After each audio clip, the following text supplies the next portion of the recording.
Okay, I'd like to introduce Emmott Kelsey. He is a community organizer. He's lost his job recently because he stepped up to the plate. And so anybody he has no idea I'm doing this. So this has nothing to do with what he doesn't know I'm doing this. So if someone needs a job filled, come talk to him, hire him. So he's exceptional at Freedom in Action, and he got involved when he saw the Freedom Convoy, and that's exactly what the Freedom Convoy was all about, to wake people up to what was going on. So let's welcome Emmott to the stage, please. All right, brother, go get him. Thank you very much. So I'm supposed to be at Calgary Stampede right now, getting ready to show horses. I drove down there at about 4 this morning to offload a team of horses. Don't worry about it. My brother's looking after them right now. I thought it was critical that I come here and show up, because we all need to start showing up to start fighting for the freedoms that we believe in. If we keep giving up our power to Daniel Smith to solve all our problems, if we keep worrying about, we got to get rid of Carney to solve our problems, we have to vote this certain way come October 19th, we are going to lose. The way we win is if each one of us steps up and starts taking action, because we still live in a system founded with democratic principles. And the left understands that they need to put beside their egos and their personal identities to rally behind causes. That's why we now have infiltration into our education systems, into our school boards, and total control. It's because we've traded in our citizenship for slavery. We have stopped getting involved in our democracy. We vote once every 4 years, per se. That's 1 hour every 4 years. Mathematically, that's a 0.006% participation in our democracy. And we wonder why the government is bringing in policies like Bill C-9, censorship, making religious exemptions no longer valid, so you can potentially be imprisoned for quoting parts of the Bible or the Quran. All of this is happening because we checked out, and we even believe that we shouldn't even be talking politics at the dinner table. So I wanted to share with you how I got into this. 5 years ago, I gave a speech at the legislature apologizing for not doing anything and letting things get as bad as they got. It was already a couple of years after the lockdowns. I was watching the protests online from the comfort of my couch, knowing what was going on was wrong, but doing nothing. There's knowing and then there's doing. My inaction prolonged the lockdowns. Fast forward to the convoy. Actually, no, let's fast forward to the vaccine mandates. That was where I realized I needed to take a personal stand because I was finally threatened. There's a quote from a famous German pastor that survived concentration camp. Paraphrasing, he said, "First they came for the communists, and I didn't stand up because I was not a communist. Then they came for the disabled. I didn't stand up because I was not disabled. But eventually they came for me, and by then there was no one left to stand up for me." So I stood my ground, did not get the vaccine, and I got so lucky. My employer threatened to cut my salary by 2/5, saying I needed to be in the office a minimum 2 days a week, but they wouldn't let me in through the doors. They didn't care about religious exemptions. They didn't care about PCR test results. So they were going to cut my salary by 2/5.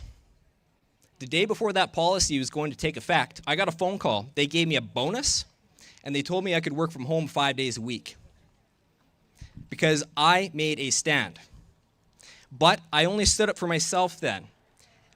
And at my speech at the legislature, I apologized for only standing up for myself and not for you. By the time of the Freedom Convoy, I saw on YouTube that people were actually starting to show up, get involved, take the risks to be out in public and get prosecuted. I saw the momentum in that we had a shot of fighting back. And that was when I jumped in. And for that, I'm sorry. Because we need more people that are willing to step up and make sacrifice. Otherwise, we're all going to get knocked down. We can put our faith behind Mitch Sylvester. We can put our faith behind Jeffrey Rath. If we do that and they get taken out, once again, we are lost. So over the last 5 years, I've been doing my best to learn how to get involved in politics and how to start actually making a difference and how to step up. Because there's more to bringing about change than calling for a referendum, writing to your MLA. So, for example, you may have seen this card handed out earlier. It talks about hundreds of trans teens under 18 have had breasts removed in Canada, new data show. There was a recent change in legislation requiring minors be a certain age before they can go through medical transitioning procedures. Now, this government that brought this act through, brought it through because the constituency association that I was a part of put together a policy on this. That policy passed the United Conservative Party's AGM, and then it became law. So how did I do that? I started attending an AGM for my local constituency with the UCP. I joined the Policy and Governance Committee and started getting involved with that. That is what became law. Thank you. Tyranny will get as bad as we let it. Its greatest ally is our fear. And it needs people of good conscience to remain silent. So we need to continue to wake up, speak up, and show up. Knowing is one thing. Doing is everything. Because any action is better than inaction. I don't think that pushing for this October 19th referendum alone is going to improve our affordability and improve our freedoms. Because like how Bruce Bertie was saying, we still heavily believe in this welfare system. Becoming a citizen and getting rid of your slavery requires you to start taking responsibility for your own actions. And I see myself in the crowd right now. I see people that are online that couldn't be bothered to show up or were afraid to show up. I mean, there are circumstances where you can't, and I understand that. And then there's people here that are listening. They're thinking, this guy's mid, he's all right. But Bruce Bertie, he was freaking awesome. And then they may go home, you may go home and go back into your old routine. Watching sports, watching these debates online. We're not here to entertain you. We're here to give you inspiration and ways that you can take action so that you can start making a difference, because this starts and ends with you. And you need to keep involved, not just come in, take over a constituency association, and then leave. That's how we get back to the same crap that we have now. I was just winging this, so I think I'm out of talking points almost. I'm just very grateful for the people that are in this movement that have been willing to step up, and I have faith that each one of you can do it too. And with that, I wish you all the best.